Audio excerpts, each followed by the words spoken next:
গল্পের বাক্স বাই রোমানা নুপুর চ্যানেলে আমি রোমানা নুপুর আপনাদের পড়ে শোনাচ্ছি সমরেশ মজুমদারের লেখা একটি উপন্যাস বুকের ঘরে বন্দি আগুন। আজ শুনবেন উপন্যাসটির তৃতীয় পর্ব। হাসপাতালে কাজের চাপ ছিল না। ছোট নার্স হাসতে হাসতে বলল, মানুষের যত শরীর কম খারাপ হয় তত হাসপাতালের উপর চাপ কমে যায়।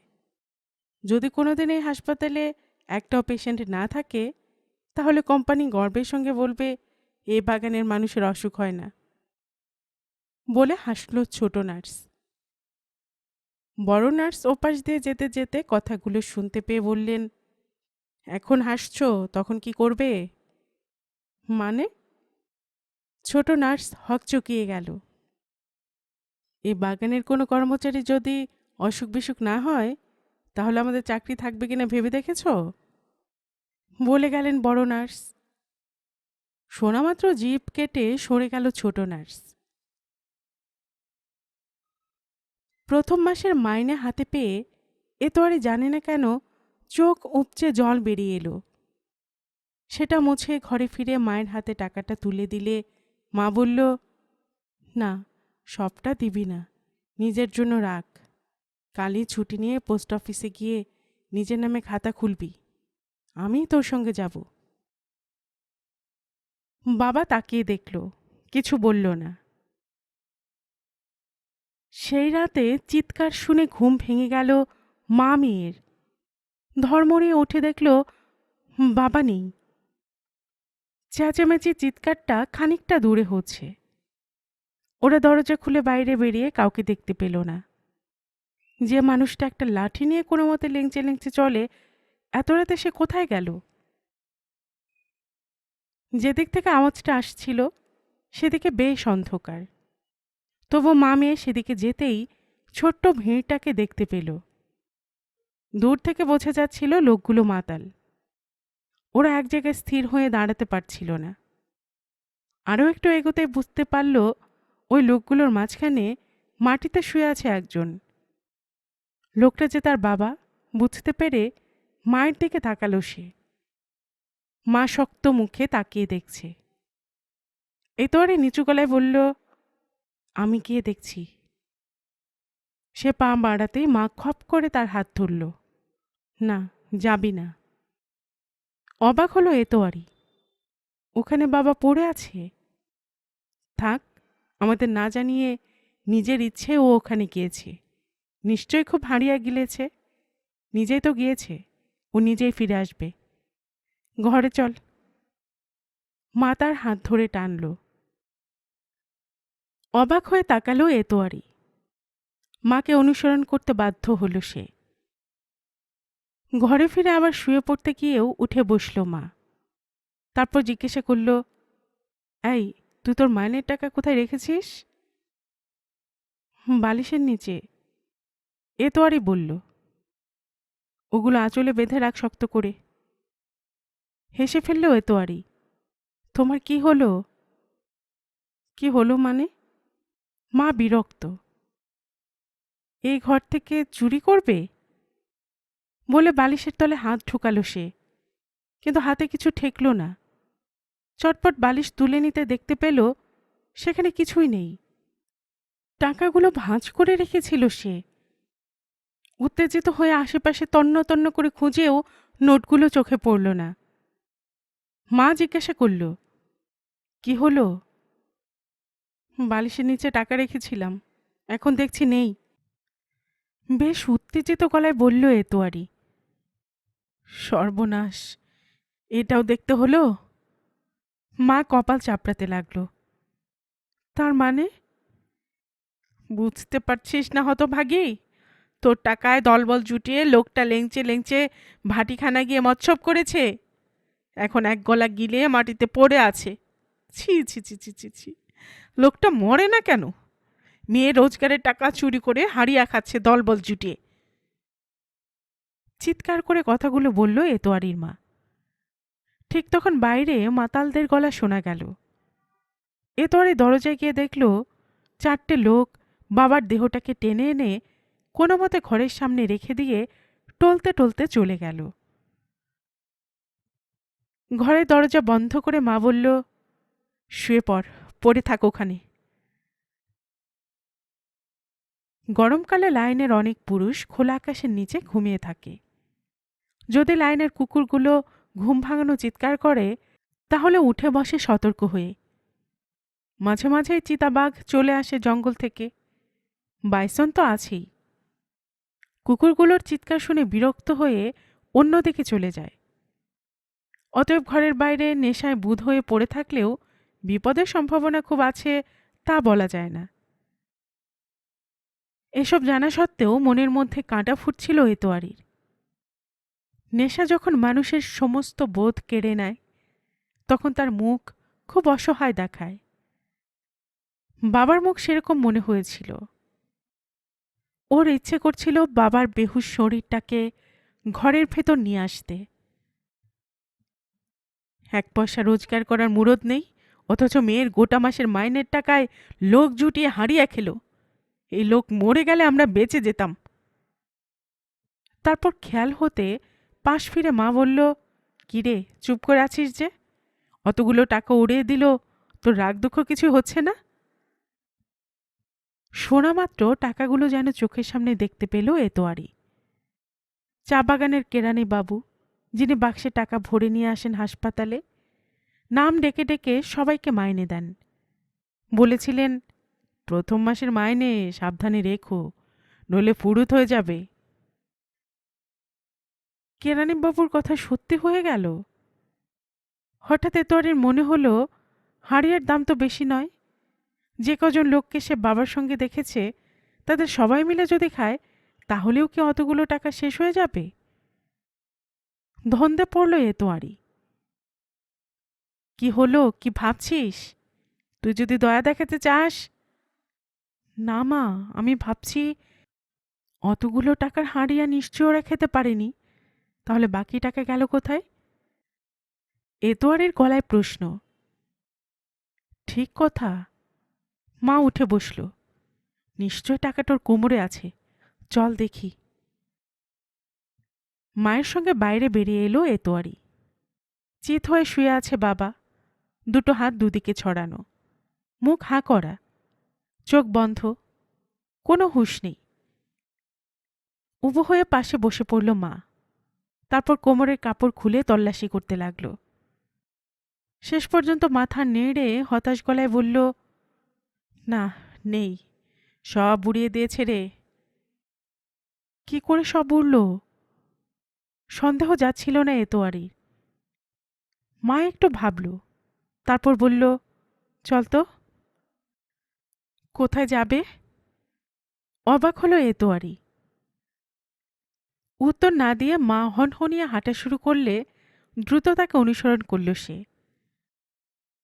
কুলি লাইনের শেষ প্রান্তে নদী যেখানে বাঁক নিয়েছে, সেখানে একটা ঝুপড়ির সামনে দাঁড়িয়ে সোমরা আর তার ছেলে এটো গ্লাস প্লেট গুছিয়ে তুলছিল। মা এবং মেয়েকে ওইভাবে আসতে দেখে অবাক হয়ে সোমরা বলল, আমাকে দোষ দিও না, আমি তোমার মেয়ের বাবাকে অনেক নিষেধ করেছিলাম। সে কোনো কথা শুনতেই চায়নি, উল্টে গালি দিয়েছিল। বলল সবাইকে হারিয়ে খাইয়ে জন্মের ঋণ শোধ করতে চায়। আমি কি করব বলো? সে কোথায় টাকা পেল জিজ্ঞাসা করনি কেন? মা চেঁচিয়ে বলল, করেছিলাম। সোমরা মাথা নাড়ল। বলল, তুমি সুস্থ হয়ে ঘরে ফিরেছ বলে মেয়ে টাকা দিয়ে বলেছে সবাই মিলে আনন্দ করতে, কিন্তু একটু খেয়ে সহ্য করতে পারল না। মা মেয়ের দিকে তাকালো। এতোয়ারে জিজ্ঞাসা করল, বাবা যা টাকা এনেছিল তার সবটাই কি হারিয়া খেয়ে উড়িয়ে দিয়েছে? সোমরা কিছু বলার আগে তার বালক ছেলে হাত নাড়ল। না না, অনেক টাকা বুধুয়া চাচার কাছে রাখতে দিয়েছিল, সব টাকা খরচ হয়নি। সঙ্গে সঙ্গে সোমরা ছেলেকে ধমক দিল, এই চুপ, তোকে কে কথা বলতে বলেছে? তারপর এতোয়ারের দিকে তাকিয়ে বলল, তোমার বাবা তো বুধুয়ার বন্ধু, তাই বোধহয় রাখতে দিয়েছিল। ভাগ্যিস বুধুয়া দাম দিয়ে আগেই চলে গিয়েছিল, না হলে ওরা এত খেত যে কেউ হেঁটে বাড়ি ফিরতে পারত না।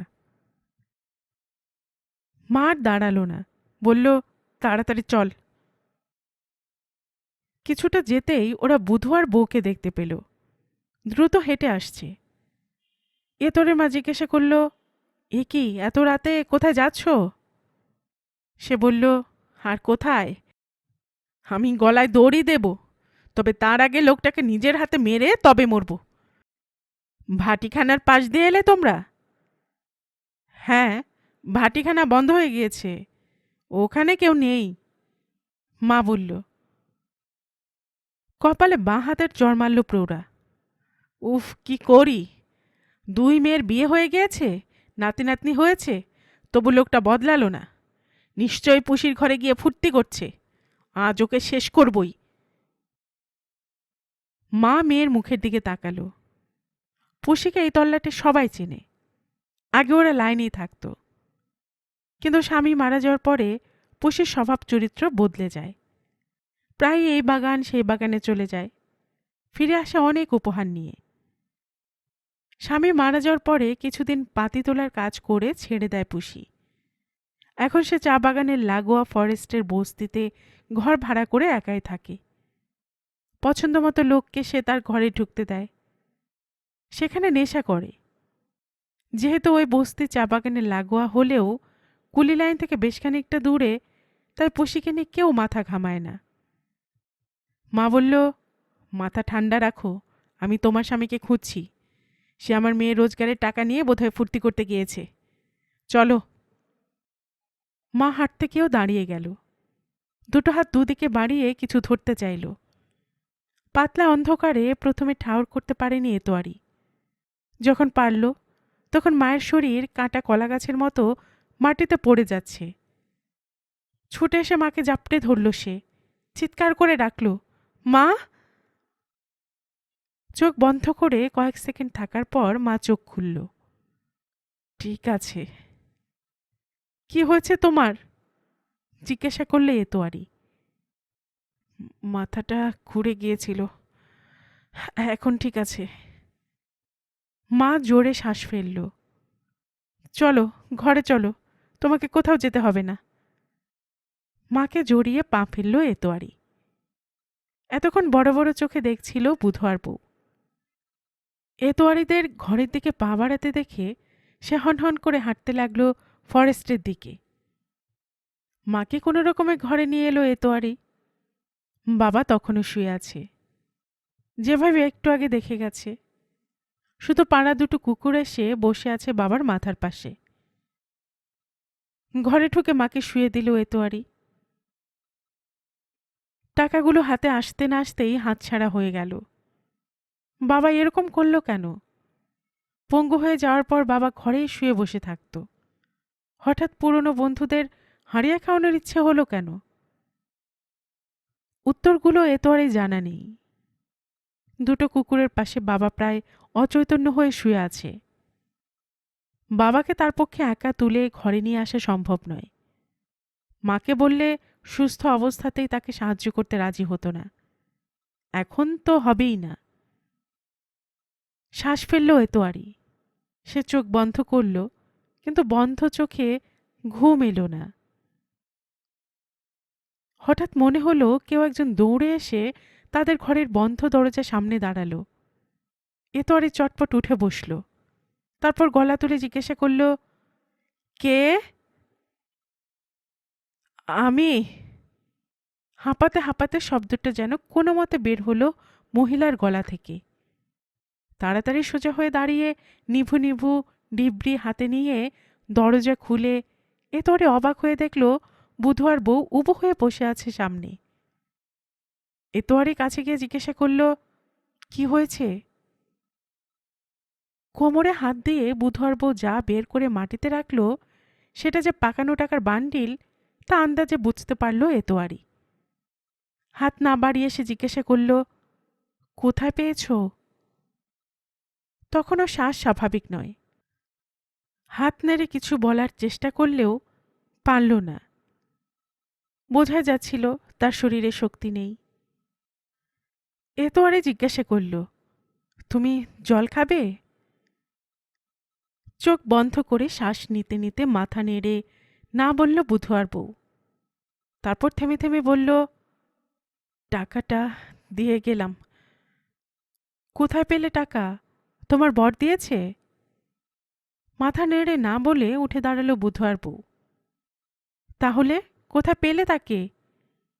অবাক হয়ে প্রশ্ন করল এতোয়ারি। পুষির ঘরে। তুমি চাইতেই টাকা দিয়ে দিল? অদ্ভুত হাসি যেন ছিটকে বের হলো বুধুয়ার বউর মুখ থেকে।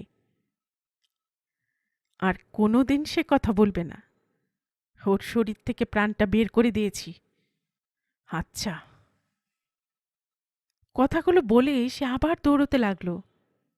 কয়েক সেকেন্ডের মধ্যে তার ছোট্ট শরীরটা অন্ধকারে মিলিয়ে গেল। অবাক চোখে সেই অন্ধকার দেখে কুকুরের চিৎকারে সদ্বিদ ফিরল এতোয়ারির। সে নিচু হয়ে টাকার বান্ডিলটা তুলতেই বুঝতে পারল ওগুলো যেন খানিকটা ভিজে আছে। সন্দেহ হতে ওটা নাকের কাছে আনতেই তার হাত পা ঠান্ডা হয়ে গেল। দৌড়ে ঘরের ভেতর চলে এলো সে। মায়ের ঘুম ভাঙেনি। ডাকতে গিয়েও থেমে গেল এতোয়ারি। অসুস্থ শরীরটার ঘুম দরকার। ডেকে তুললে আবার অসুস্থ হতে পারে। ঘরে করে টাকার বান্ডিলটাকে একটা বাটি চাপা দিয়ে রেখে দিল সে। ঘণ্টাখানেক পরে চিৎকার চেঁচামেচিতে লাইনের লোকজন ঘর থেকে বেরিয়ে এলো। পাশের লাইনের দুটো লোক বুধুয়াকে জঙ্গলের কাছে পড়ে থাকতে দেখে বয়ে নিয়ে এসেছে। বুধুয়ার বুকে একটা বড় ক্ষত, যা থেকে রক্ত বেরিয়ে জামা ভিজে গিয়েছে। লোক দুটো যখন বুধুয়াকে দেখেছিল তখন ওর শরীরে প্রাণ ছিল না। খবর পেয়ে বুধুয়ার ছেলেরা, ছেলের বউরা ছুটে এলো। সবাই বলাবলি করছিল হারিয়া খেয়ে মাতাল হয়ে কারোর সঙ্গে মারপিট করতে গিয়ে ছুরির আঘাতে মারা গিয়েছে। বউগুলো কাঁদছিল। একজন বলল, তোদের মা কোথায়? মাকে খবরটা দে। আরেকজন বলল, বেচারা নিশ্চয়ই ঘুমিয়ে আছে, জানতেই পারল না কি সর্বনাশ হয়ে গেল। কি আর করা যাবে, কপাল কপাল। সঙ্গে সঙ্গে কয়েকজন প্রতিবাদ করে উঠল, পুলিশে খবর দাও, ওকে খুন করা হয়েছে। মাথা নাড়ল একজন প্রবীণ মানুষ। আমরা থানায় যাব কি করে? থানা তো 12 মাইল দূরে। এরকম ঘটনা ঘটলে প্রথমে বড়বাবুকে জানাতে হয়, তিনি বড় সাহেবকে জানাবেন, বড় সাহেব পুলিশকে ফোন করবেন, বুঝলে? এক যুবক বুধুয়ার ক্ষত দেখে মাথা নাড়ল। ছুরি ঢুকে দিয়েছে। কার রাগ ছিল বুধুয়ার উপর? চল, দুজন চল আমার সঙ্গে, আমি যাচ্ছি বড়বাবুর বাসায়। একজন বলল, এত রাতে গেলে বড়বাবু খুব রেগে যাবে, তার চেয়ে সকাল হলে যাওয়াই বোধহয় ভালো। সঙ্গে সঙ্গে কেউ কেউ প্রতিবাদ করে উঠল। তারা বলল, একটা মানুষের প্রাণ চলে গিয়েছে শুনে যদি রাগ করে তাহলে লোকটা মানুষ নয়। এই সময় বুধুয়ার ছোট পুত্রবধূ ঘর থেকে ফিরে এসে জানালো সে তার শাশুড়িকে খুঁজে পায়নি, ঘরের আশেপাশে কোথাও নেই। একজন বলল, হয়তো পেট খারাপ তাই নদীতে গিয়েছে, এখনই ফিরে আসবে। তোমরা বড়বাবুর কাছে যাও, দেরি করো না। তিনজন রওনা হওয়ার পর কিছু সময় চলে গেল, কিন্তু বুধুয়ার বউ ফিরে এলো না। তখন লাইনে শিশুরা ছাড়া সবাই জেগে ওঠে বুধুয়ার মৃতদেহের চারপাশে ভিড় করেছে, কিন্তু বুধুয়ার বউকে দেখা যাচ্ছে না। যে দুজন লোক বুধুয়াকে বহন করে নিয়ে এসেছিল তাদের প্রশ্ন করা হলে তারা বলল, বুধুয়ার বউকে দেখেনি। জল্পনা শুরু হলো, বুধুয়ার বউ গেল কোথায়, কিন্তু কেউ ঠিকঠাক সিদ্ধান্তে পৌঁছতে পারছিল না। ভিড়ের মধ্যে মিশে থেকে এতোয়ারি এসব কথা শুনছিল। এখন তার মনে হলো সে যা জানে তা বলা উচিত। মনস্থির করে ভিড় ঠেলে পা বাড়াতেই দূর থেকে চিৎকার ভেসে এলো, জলদি এসো, পাওয়া গিয়েছে। যারা বড়বাবুকে খবর দিতে নদী পার হয়ে যাচ্ছিল তাদের একজনের কণ্ঠস্বর। সঙ্গে সঙ্গে ভিড়ের বেশিরভাগ মানুষ নদীর দিকে ছুটল। কিছুক্ষণ পরে কয়েকজন বুধুয়ার বউকে কাপড় জড়িয়ে নিয়ে এলো। বুধুয়ার বউয়ের শরীর নগ্ন। সে পরনে শাড়িটাই গাছের ডালে বেঁধে গলায় জড়িয়ে ঝুলে পড়েছিল। দুর্বল শরীর থেকে প্রাণ বেরিয়ে যেতে সময় লাগেনি। সে পরনের কাপড়েই মৃতার শরীর গলা থেকে পা পর্যন্ত ঢেকে দেওয়া হলো।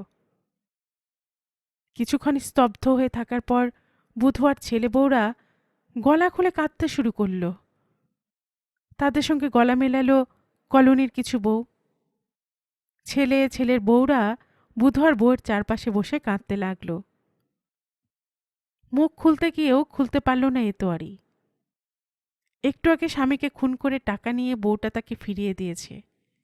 তখন সে ভাবতেই পারেনি টাকা পৌঁছে দিয়ে বউটা নদীর ধারে গাছের ডালে ঝুলে আত্মহত্যা করবে।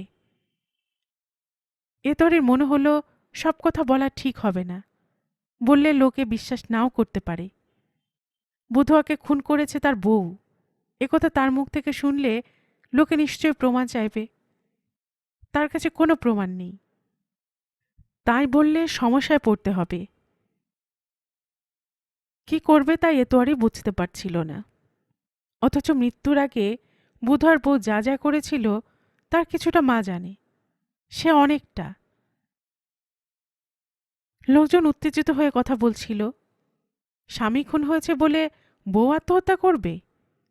কিন্তু বুধুয়ার বউ কি করে ঘরে বসে জানল তার স্বামী খুন হয়েছে? তাহলে তাকেও কি খুনি মেরে ফেলেছে? কেন? কি করেছিল বুধুয়া? হঠাৎ একজন মৃতদেহ বয়ে নিয়ে আসা দুজনকে জিজ্ঞাসা করল, বুধুয়ার শরীর কোথায় পেয়েছ? জঙ্গলের পাশে বস্তির সামনে, একজন জবাব দিল। লোকটা বুধুয়ার ছেলেদের জিজ্ঞাসা করল, বুধুয়া ওইরকম জায়গায় কেন গিয়েছিল জানো? একটু চুপ করে থেকে দুজনে মাথা নেড়ে না বলল। ভিড়ের একজন বলল, এত রাতে গিয়েছিল যখন, তখন নিশ্চয়ই কেউ ওখানে থাকে যাকে সে চেনে। ওই বস্তিতে বুধুয়ার চেনা জানা কে থাকে তা কি তোমরা জানো? ছেলেরা বা ছেলের বউরা কাঁদছিল, জবাব দিল না। ভোর হয়ে আসছিল, ধীরে ধীরে ভিড়টা হালকা হয়ে গেল। শুধু বুধুয়ার ছেলে, ছেলের বউ এবং ৩-৪ জন আত্মীয় বন্ধু বসেছিল মৃতদেহের পাশে। এখন আর ওরা কাঁদছিল না। একটি বউ এতোয়ারিকে বলল, আর এখানে দাঁড়িয়ে থাকলে ডিউটিতে যেতে পারবো না। সে চলে যেতে এতোয়ারি ঘরের দিকে হাঁটতে লাগল। তখন কলোনির ঘরগুলোকে আবছা দেখা যাচ্ছে। সূর্য ওঠেনি, হালকা অন্ধকার চারপাশে। ঘরের সামনে এসে এতোয়ারি অবাক। বাবার ঘুমন্ত শরীরটা মাটিতে পড়ে নেই।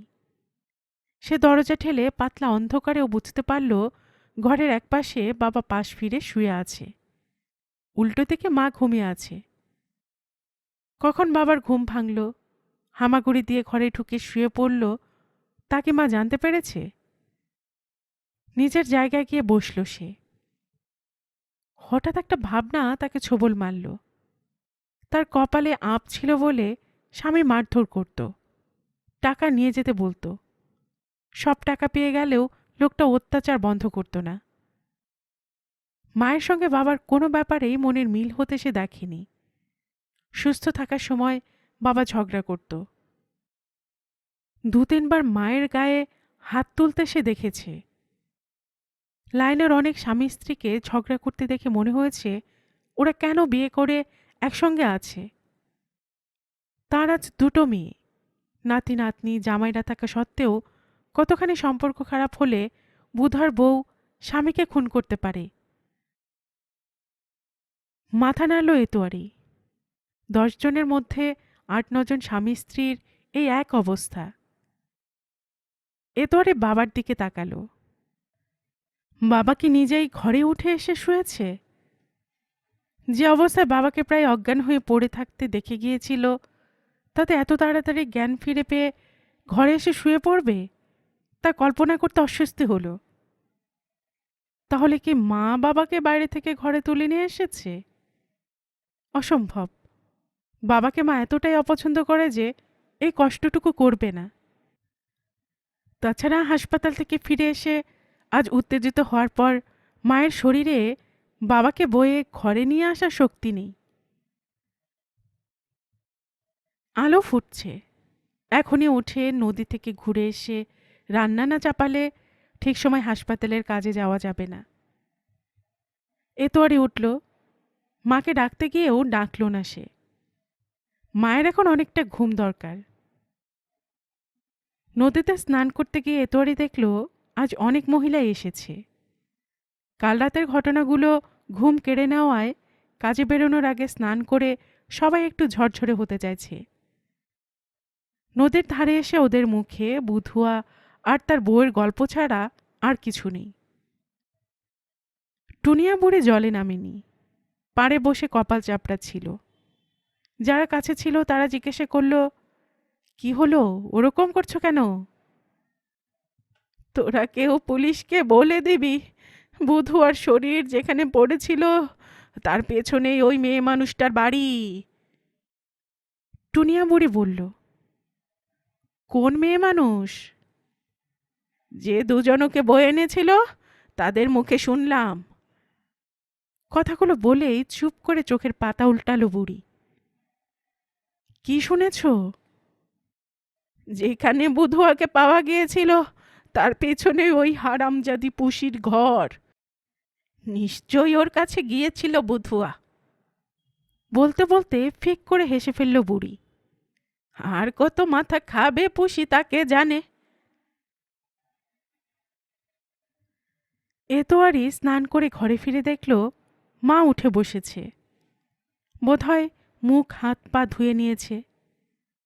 এতোয়ারি জিজ্ঞাসা করল, এখন কেমন আছো মা? একটু ভালো। তারপর হতাশ গলায় বলল, তুই দেখেছিস? কি? এতোয়ারি জিজ্ঞাসা করল। বুধুয়ার বউকে? হ্যাঁ, গলায় কাপড় বেঁধে ঝুলেছিল নদীর পাশের গাছে। হায় ভগবান! শ্বাস ফেলল মা। এরকম স্বামীকে আর কতদিন সহ্য করতে পারে? শুনে মাথা নাড়ল এতোয়ারি। তাহলে তো প্রায় সব মেয়েকেই গলায় দড়ি দিতে হয় মা। আমাদের কুলি লাইনের বেশিরভাগ মেয়েরই তো একই রকম অবস্থা। আমি যে কি করি! নিচু গলায় বলল মা। মায়ের দিকে তাকালো এতোয়ারি, তারপর বলল, তুমি আজ সারাদিন ঘুমিয়ে থাকো, এ শরীরে কাজে যাওয়ার দরকার নেই। পাগল! মা শ্বাস ফেলল। অবাক হয়ে তাকালো এতোয়ারি। মা বলল, একদিন না গেলে টাকা কাটবে। তাছাড়া কাজে না গেলে ওই লোকটার সঙ্গে এই ঘরে সারাদিন থাকতে হবে। পারবো না, পারবো না আমি। এতোয়ারি বাবার শরীর দেখল, তাদের দিকে পেছন ফিরে শুয়ে আছে। তাহলে কি করবে? এখানে ওর সঙ্গে থাকার বুধুয়ার বউয়ের মতো গলায় ফাঁস দেওয়ার মধ্যে কোনো তফাৎ নেই রে। তুই বেঁচে গিয়েছিস, খুব কপাল করেছিলি বলে স্বামীর ঘর থেকে বেরিয়ে এসে হাসপাতালে কাজ পেয়েছিস। সব মেয়ের যদি তোর মতো কপাল হতো তাহলে তারা বেঁচে যেত। মা উঠল, বাবাকে উঠে বসিয়ে হাতে লাঠি ধরিয়ে দিয়ে বেশ ঝাঁঝালো গলায় এতোয়ারি বলল, খাবার ঢাকা দেওয়া আছে, নদীর ধারে যখন যাবে তখন দরজা বন্ধ করে যেও। শোনা মাত্র দুহাতে মুখ ঢেকে ভেউ ভেউ করে কেঁদে উঠল বাবা। সঙ্গে সঙ্গে দরজার পাশে দাঁড়ানো মা চেঁচিয়ে উঠল, শুনিসনি লোকটা মন ভেজানো কান্না কাঁদছে? এতোয়ারি ঘর থেকে বেরিয়ে এলে মা হাঁটতে শুরু করল।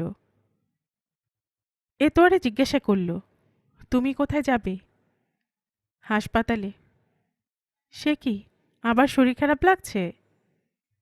ঘরে বসে থাকার চেয়ে ওখানে গেলে ভালো থাকবো, মা বলল। লাইন ছাড়িয়ে চা বাগানের মধ্য দিয়ে খুব ধীরে হাঁটতে হচ্ছিল এতোয়ারিকে।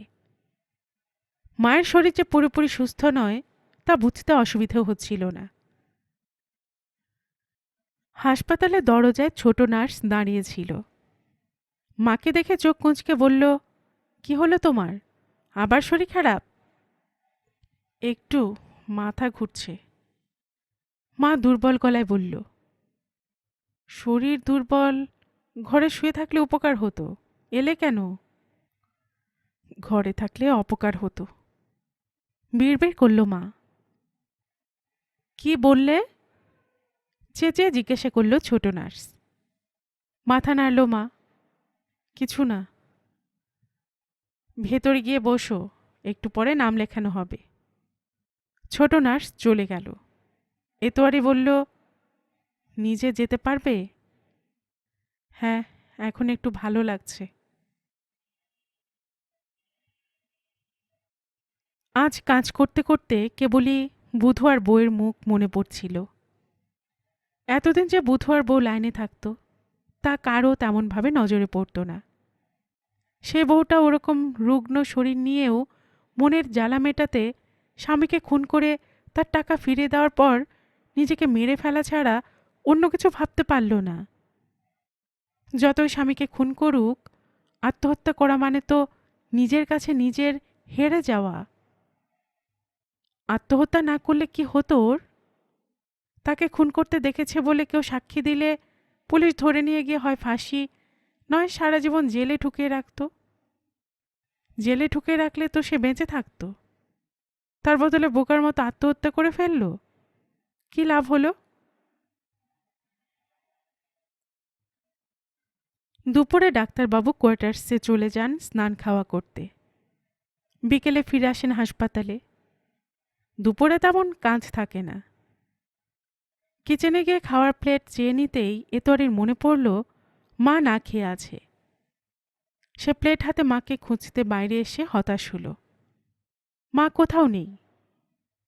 ডাক্তারবাবু যেখানে পেশেন্ট দেখেন সেখানটা এখন ফাঁকা। মা কোথায় গেল ভেবে পাচ্ছিল না এতোয়ারি। সবে সে খাওয়া শেষ করেছে। বড় নার্স সামনে এসে দাঁড়ালেন। তুই তো ডাক্তারবাবুর কোয়ার্টার্স চিনিস? এতোয়ারি মাথা নেড়ে হ্যাঁ বলল। শোন, এই প্যাকেটটা নিয়ে ডাক্তারবাবুর বাড়িতে দিয়ে আয়। বড় নার্স বললেন, তাড়াতাড়ি যাবি বুঝলি? এখন আকাশে হালকা মেঘ। প্যাকেটটা নিয়ে একটু এগোতেই দূরে গাড়ির আওয়াজ হলো। নতুন লালমুখ ম্যানেজার প্রায়ই গাড়ি নিয়ে চা বাগানের ভেতরে ঘুরে বেড়ায়। লোকটির চরিত্র নাকি খারাপ। চাকরিতে যোগ দিয়ে প্রথমেই বাংলোর বয়স্ক মহিলা কর্মচারীদের ছাঁটাই করে অল্প বয়সী মেয়েদের চাকরি দিয়েছে। কদিন আগে লোকটা হাসপাতালে এসেছিল। বড় নার্স যখন ওর সঙ্গে কথা বলছিলেন তখন দূরে দাঁড়ানো এতোয়ারিকে লোকটা ঘুরে ঘুরে দেখছিল। পরে বড় নার্স তাকে জিজ্ঞাসা করেছিলেন, ছোট সাহেবের বাংলো দেখাশোনার কাজে যেতে রাজি আছিস? এক কথায় না বলে দিয়েছিল। চটপট পাশের চা বাগানের ভেতর লুকিয়ে পড়ল এতোয়ারি। জিপটা জোরে শব্দ তুলে বেরিয়ে যাওয়ার কিছুক্ষণ পরে আর গাড়ির রাস্তা না ধরে চা বাগানের মধ্য দিয়ে হেঁটে ডাক্তারবাবুর বাংলোয় পৌঁছে গেল। ডাক্তারবাবু নিজে দরজা খুলে চারপাশে নজর বুলিয়ে বললেন, ভেতরে এসো, দেখি প্যাকেটটা। দরজা বন্ধ করে প্যাকেটটা টেবিলের উপর রেখে খুলে দেখলেন। এ সময় ভেতরে দরজা এসে দাঁড়ালেন ডাক্তারবাবুর স্ত্রী। এতোয়ারের দিকে তাকিয়ে একটু হাসলেন তিনি। তারপর স্বামীকে বললেন, আর একবার ভেবে দেখো। আমি অমানবিক হতে পারবো না, প্লিজ তুমি পাশে থাকো। ডাক্তারবাবু এতোয়ারির দিকে তাকালেন। আমি এখানে একটা অপারেশন করব, তোমাকে সাহায্য করতে হবে, আর এই অপারেশনের কথাটা বাইরের কেউ যেন না জানে। মাথা নিচু করে এতোয়ারি বলল, আচ্ছা। পাশের ঘরে এলো সে ডাক্তারবাবুর পেছন পেছন। একটা চৌকিতে শুয়ে যে লোকটা ছটফট করছে তার মুখে কিছু ঢুকিয়ে বেঁধে দেওয়া হয়েছে। এক ডাক্তারবাবু হিন্দিতে বাংলা মেশানো ভাষায় বললেন, আর একটু কষ্ট করুন, একটু পরে কষ্ট অনেক কমে যাবে। লোকটা মাথা নাড়ল প্রবলভাবে। ডাক্তারবাবু আলমারি খুলে চামড়ার স্ট্র্যাপ বের করে এনে লোকটার হাতে একটা দিকে বেঁধে অন্য দিকটা চৌকির গায়ে শক্ত করে জড়িয়ে দিয়ে বললেন, হাসপাতালে গেলে তোমাকে যেটুকু আরাম দিতে পারতাম এখানে তো তা দিতে পারবো না। গুলিটা বের করে দিচ্ছি, দাঁতে দাঁত চেপে সহ্য করো ভাই। এতোয়ারের নিয়ে আসা প্যাকেট থেকে ইঞ্জেকশন বের করে লোকটির হাতে সিরিঞ্জ ঠুকিয়ে ওষুধ দিতেই ধীরে ধীরে লোকটি শান্ত হয়ে গেল। মাথায় একপাশে এলিয়ে পড়ল। এতরে বুঝতে পারল ওকে অজ্ঞান করা হয়েছে। প্যাকেট থেকে যন্ত্রগুলো বের করে একটা ট্রেতে রেখে ডাক্তারবাবু তাদের নাম বলে দিলেন। বললেন, আমি যখন যে যন্ত্র চাইব সেই যন্ত্র এগিয়ে দেবে। নামগুলো আবার বলবো না মনে থাকবে? গোটা চারেক অপারেশন করা ছুরি, কাঁচি, তুলো, ওষুধের শিশি আর ইঞ্জেকশন। এতরে মাথা নাড়ল, মনে থাকবে। তারপর ডাক্তারবাবু লোকটার ক্ষতস্থানে বাঁধা কাপড়ের ব্যান্ডেজ খুলে সেখানে ওষুধ ঢাললেন। তারপর ছুরি দিয়ে ক্ষতস্থান কেটে ভেতর থেকে একটা ধাতব বস্তু বের করে এনে ভেতর ওষুধ ঠেলে তুলো চেপে ধরে নতুন ব্যান্ডেজ বেঁধে দিলেন। এরপর অন্য টেবিল থেকে একটা ইঞ্জেকশনের সিরিঞ্জ এনে লোকটার হাতে সুচ ঠুকিয়ে ওষুধ দিলেন। লোকটা এবার একটু নড়াচড়া করল। ডাক্তারবাবু জিজ্ঞাসা করলেন, আহা, তোমার নামটা যেন কি? এতোয়ারি। হ্যাঁ, এতোয়ারি। তুমি এই লোকটাকে কি কখনো দেখেছ? ডাক্তারবাবুর দিকে তাকিয়ে মাথা নেড়ে না বলল এতোয়ারি। তুমি যে এখানে এসে লোকটার শরীর থেকে আমাকে গুলি বের করতে দেখলে, তা কাউকে না বললে খুশি হব। ডাক্তারবাবু বললেন। মাথা নিচু করে এতোয়ারি বলল, ওকে কে গুলি করল? পুলিশ। সে কি? চোখ বড় হয়ে গেল এতোয়ারির। কিন্তু এই লোকটা চোর, ডাকাত, বদমাইশ নয়। ও বিপ্লবী। আমাদের দেশ করে স্বাধীন করতে চায়। আচ্ছা, যারা দেশের স্বাধীনতার জন্য ব্রিটিশদের সঙ্গে লড়াই করছে তাদের কথা তুমি শোনোনি? কেউ কেউ যে বলাবলি করেনি তা নয়, কিন্তু এদিককার যত চা বাগানের মানুষ ব্রিটিশদের সঙ্গে লড়াই করছে এমন কথা এতোয়ারি শোনেনি। এদিককার সব চা বাগানের মালিক সাদা চামড়া সাহেবরা। বড় ম্যানেজার থেকে ছোট ম্যানেজারের গায়ের চামড়াও সাদা। ওরা যে সাগর পাড়ে দেশের মানুষ তা সবাই জানে। লাইনের বুড়োরা বলতো, এই চা বাগানে সাহেবরা এসেছে সাগর পেরিয়ে, বহু দূর থেকে। আর তারা, যারা চা পাতা তোলে, ফ্যাক্টরিতে কাজ করে, তারাও এখানকার মানুষ নয়। তারা এসেছে রেলগাড়িতে চেপে বহু দূরের দেশ থেকে। ওই সাদা চামড়ার মানুষগুলো চাকরির শেষে যে যার নিজের দেশে ফিরে যেতে পারে, তারা পারে না। দেশে ফিরে যাওয়ার রাস্তা যারা জানতো তারা কবে মরে গিয়েছে। আবার এই চা বাগান যে কারো দেশ হতে পারে না সেটাও তারা বুঝে গেছে। আহ আহ লোকটার শরীর নড়ে উঠল। এতোয়ারি দেখল এবার চোখ খুলছে লোকটা। ডাক্তারবাবু ঝুঁকে লোকটার মুখের বাঁধন খুলে চওড়া ধাতব বস্তু দাঁতের তলা থেকে বের করে বললেন, আর ভয় নেই, গুলি বের করে দিয়েছি। চুপচাপ কয়েক ঘন্টা ঘুমিয়ে নিলে ব্যথা কমে যাবে। তার ওষুধ দিচ্ছি। লোকটা মুখ খুলল। ওর কথা শুনে এতোয়ারি বুঝতে পারল বাঙালি নয়, মদেশিয়া, মুন্ডা বা ওরাও হবে। কাঁদতে কাঁদতে লোকটা বলল, আমি চলে যেতে পারবো। আপনার এখানে ধরা পড়লে আপনি বিপদে পড়বেন। ঠিক কথা, কিন্তু যে তোমাকে এখানে রেখে গেছে সে সন্ধ্যের পরে আসবে। ততক্ষণ তো এখানে থাকতে হবে ভাই। তাছাড়া এই দিনের আলোয় তোমাকে ঘুরিয়ে হাঁটতে দেখলে সবাই তাকাবে। তুমি ধরা পড়বেই। ডাক্তারবাবু বললেন, কয়েক ঘন্টা বিশ্রাম নিয়ে তুমি চলে যেও। লোকটা মুখ ঘুরিয়ে এতোয়ারিকে দেখল। মুখে ভয় ফুটে উঠল তার। এই মেয়েটা কে? এ বলে দেবে না তো? ওকে নিয়ে তুমি চিন্তা করো না। ডাক্তারবাবু আর একটা ইঞ্জেকশন দিলেন লোকটার হাতে। এতোয়ারি দেখল ধীরে ধীরে ঘুমিয়ে পড়ল লোকটা। ব্যবহৃত ওষুধগুলোর খালি প্যাকেট একটা কাগজে মুড়ে ডাক্তারবাবু বললেন, এগুলো হাসপাতালে ডাস্টবিনে ফেলে দিও, আর এগুলো বড় নার্সকে ফেরত দেবে। বড় নার্সের পাঠানো জিনিসগুলো প্যাক করে দিলেন ডাক্তারবাবু। দরজা পর্যন্ত এগিয়ে দিয়ে তিনি বললেন, আজ তুমি খুব ভালো কাজ করলে।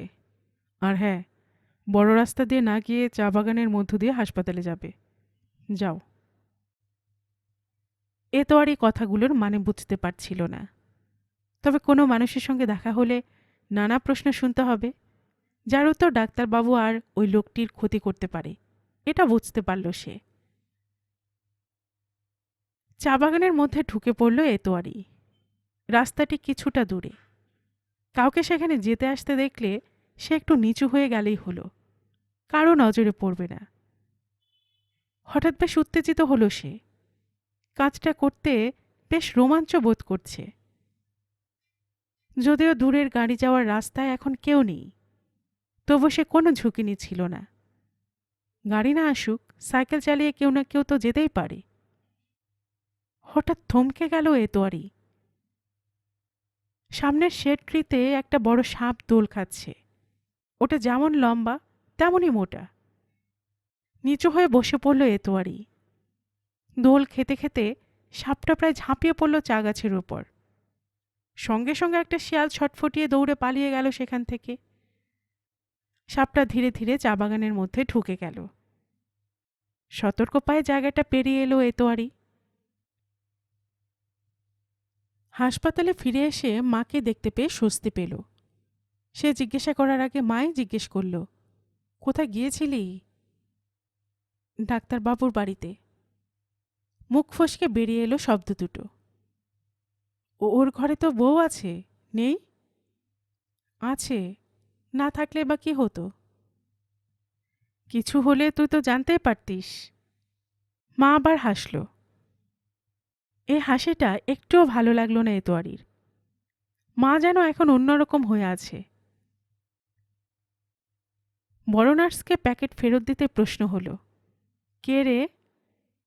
সঙ্গে সঙ্গে সতর্ক হলো এতোয়ারি। মানে? কার জন্য ওগুলো নিয়ে গেলি?